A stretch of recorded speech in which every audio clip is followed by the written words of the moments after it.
Hello mga kababayan. So guys, pinadala ni North Korean leader Kim Jong-un ang kanyang 10,000 na mga sundalo sa Russia para tulungan ang Russia sa pakikipagbakbakan sa Ukraine. Kasi alam naman natin na kumbaga magkumpare hanggang dikit si North Korean leader Kim Jong-un at saka itong si Russian leader na si Putin.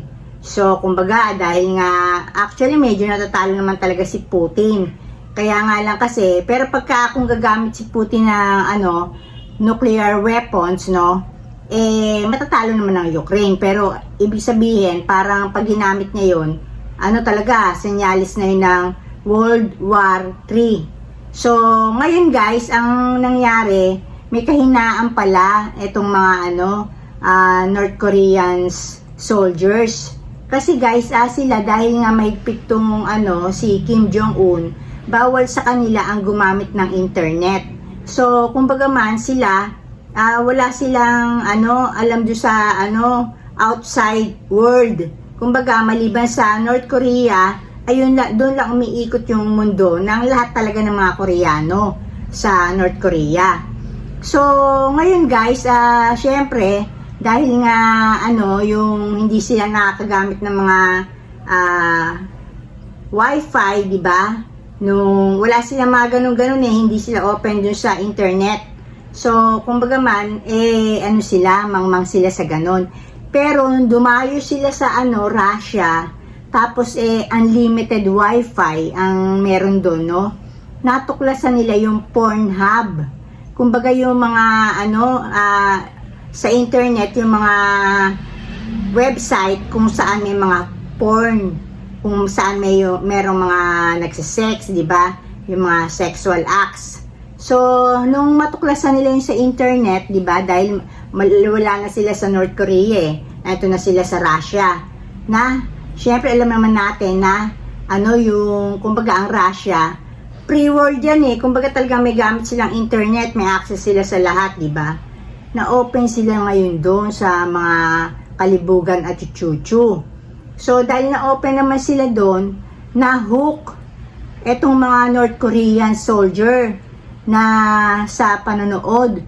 Kumbaga man na-enjoy nila, talagang siguro, dahil ayun na lang yung focus nila, Dahil nga, kumbaga man sa isang bata, parang sila, yung masyado silang nagulat, tapos natuwa, sobrang tuwa nila na may ganun palang mundo.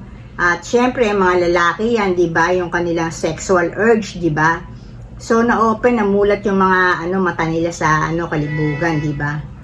Ngayon guys, bali parang hindi na sila ganong yung ganun ka-attentive dun sa kanilang pagsasanay sa military.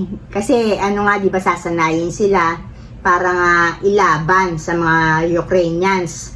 So, kumbaga, nakita ng pre-world, na ito pala yung kahinaan ng mga North Korean soldiers at baka ganun din yung sa China, halimbawa man, if ever lang ha.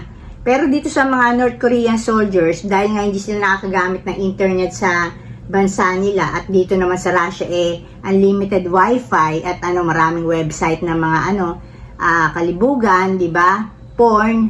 Ayun, talagang halos doon na lang focus nila. So, kumbaga man, natatawa tuloy, di ba? Yung mga Ukrainians, lalo na yung mga leader ng Ukraine, na ito pala yung kahinaan nila, So, parang meron kahinaan yun kasi hindi ka mapopokus dun. Alam mo pagka meron ka ng kung nasaan yung utak mo, doon talaga yung attention mo, di ba? So hindi ka gagaling sa pakikipaglaban. Lalo na kung halimbawa pagkatapos mong manood, halimbawa yung lalaki, di ba? Pagkatapos manood nagsarili, nagbayas. So, kumbaga man, rin yun, isa yun sa form na manghihina. Kasi ang alam ko, yung mga athletes nga pagka meron silang laban, bawal sa kanila ang yung makipag-sex kung sila ay merong mga tournament o may mga championships. Kasi nga, basta bawal sa kanila yon yung hindi naman bawal, pero alam nila talaga na kakailanganin nila i-focus nila dun sa pakikipaglaban kung halimbawa anumang competition yon, di ba? Sports competition o ano pa man.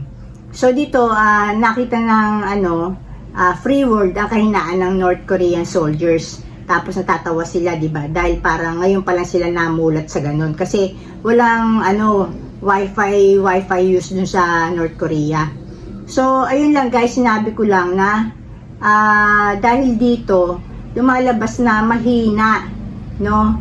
Yung intellectual ng ngayon, ng mga North Korean soldiers. Kasi yung nila, kaisipan nila, nafo-focus nga dun sa panonood na mga porn, dun sa mga iba-ibang websites, no?